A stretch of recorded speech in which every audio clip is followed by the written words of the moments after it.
mention that we all do stuff in schools too. Like if you know people in high school, you went to high school in St. Paul or Minneapolis, get at us and we'll come in and do stuff. Go to Johnson.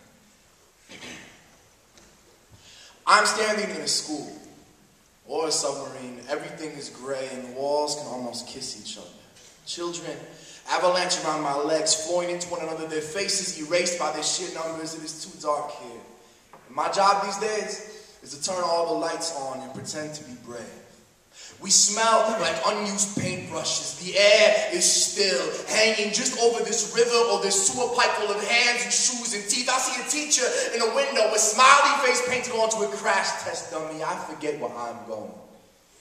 These children will grow up to be scarecrows. These children will snarl once at the world and they'll be put down. These children will grow into the poems written about them, live in the space between the letters and shiver when the books open. And my job these days is to melt the winter with a flashlight. I work in after-school program purgatory, moving from school to school, siphoning tears and collecting poems to keep the poems in a shiny leather briefcase. I dump the tears out in the parking lot. And my job these days is to identify bodies. My job these days is to be the Disney World full-body Sisyphus. My job these days is to dream of starfish. Tens of thousands smothered by the air on the beach, being pulled apart alive by the seagulls. I toss a few back into the ocean and people want to tell me that I'm making a difference.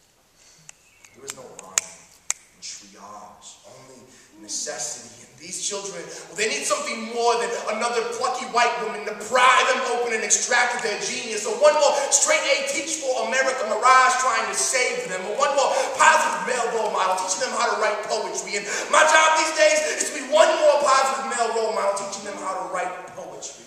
And it's killing me.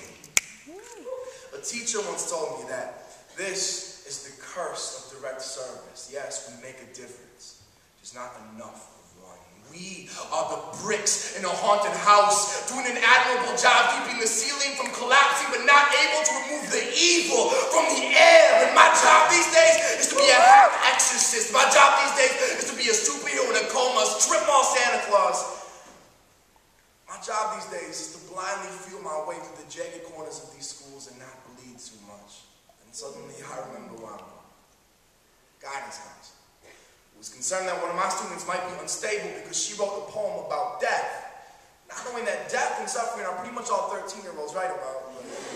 On my way to the office, an impossibly small boy from one of my sessions cannonballs through the crowd, punches me in the shoulder and says, "Thank you."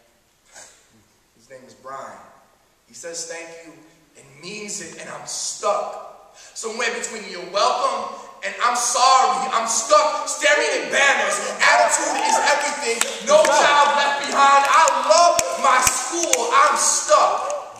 And my job these days is not to make a difference. It is to fight with everything I have for a world in which I don't have to. My job these days is to try and find a way to be both brick and building, to teach Starfish